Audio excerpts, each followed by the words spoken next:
নহয় তেওঁ কিহৰ কাৰণে আঙুলি টোৱাইছে মইতো নাজানো আৰু সঁচা কথা ক'বলৈ গ'লে ময়ো দেখিছোঁ তেওঁ আচলতে আমি ভাল পোৱা নাছিলোঁ তেওঁ মই এইটো কথাই কৈছিলোঁ তেওঁক কোৱা নাই মোৰ দলীয় সভাপতিক কৈছিলোঁ যে আমি সকলোৱে সমাজত যিসকলে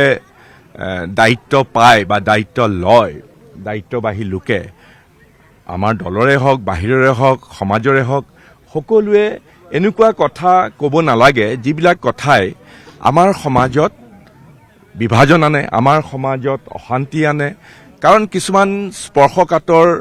সংবেদনশীল কথা আমি জুখিমাখি ক'ব লাগে যিসকলে দায়িত্বত থাকে সেইকাৰণে সেই কথাহে সকীয়াই দিছিলোঁ গতিকে কাৰণ তেওঁ কংগ্ৰেছত যোগদান কৰি মই এইষাৰ কথা কোৱাৰ কাৰণেই যদি তেওঁ ক্ষুণ্ণ হৈ পেলাই তেওঁ যদি কংগ্ৰেছৰ পৰা পদত্যাগ কৰিছে মই ভাবোঁ এইটো দুৰ্ভাগ্যজনক কিন্তু এইটো তেওঁৰ কথা তেওঁ হয়তো ইয়াতো ৰাজনীতি কৰিছে মই নাজানো সেইটো কথা কিন্তু এইবিলাক আচলতে উচিত নহয় মই কৈছোঁ যে আমাৰ সকলোৰে দায়িত্ব আছে মই এইটো কথাই কৈছিলোঁ যে দায়িত্বশীল বা দায়িত্ববাহী লোকে অলপ জুখিমাখি কথা ক'ব লাগে অলপ ভাবি গুণি কথা ক'ব লাগে কাৰণ এনেকুৱা ধৰণৰ কথা ক'ব নালাগে যিবিলাক কথাই আমাৰ মাজত ভুল বুজাবুজিৰ সৃষ্টি কৰে আমাৰ মাজত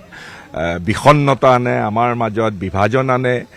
সেইবিলাক কথা ক'ব নালাগে মই এইখিনি কথাই কৈছিলোঁ নাই মুঠেই নেপেলাই কি মুঠে দল ত্যাগ কৰিলে দল ত্যাগ কৰিলে কিহৰ প্ৰভাৱ পেলাব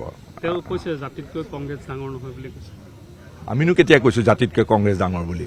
কংগ্ৰেছে জাতিটোক শক্তিশালী কৰিবৰ কাৰণে সেই তেতিয়াৰ পৰা তেওঁ চাগে পাহৰি যায় অসমৰ ইতিহাস নাজানে গোপীনাথ বৰদলৈ কংগ্ৰেছৰ গোপীনাথ বৰদলৈ কেনেকৈ অসমীয়াৰ অস্তিত্ব অসমৰ জাতিটোক অসমখনক ধৰি ৰাখিবৰ কাৰণে কেনেধৰণে যুদ্ধ কৰিছিলে কেনেধৰণেৰে গ্ৰুপিঙৰ প্ৰস্তাৱৰ পৰা অসমখনক নিজস্ব পৰিচয় নিজস্ব যিটো আমাৰ সত্তা অসমীয়া সত্তাটো সকলোকে লগত লৈ বৰ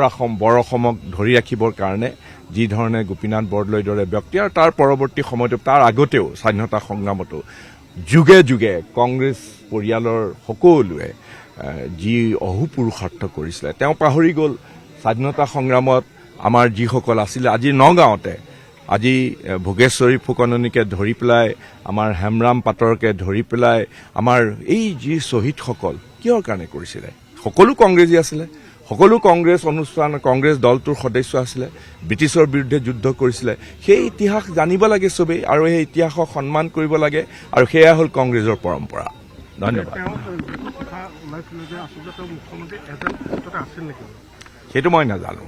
সেইটো মই কেনেকেনো জানিম বাৰু মুখ্যমন্ত্ৰী এজেণ্টটো আৰু একেবাৰে নিজৰ পৰিচয় দি পেলাই নকৰে নহয় যে মই মুখ্যমন্ত্ৰী এজেণ্ট বুলি মনে মনে তেনেকুৱা কৰিবও পাৰে মই নাজানো সেইবিলাক কথা আৰু মই মুখ্যমন্ত্ৰী এজেণ্ট বুলি মই তেওঁক কোৱাও নাই মই কেৱল কৈছোঁ যে কথা কওঁতে অলপ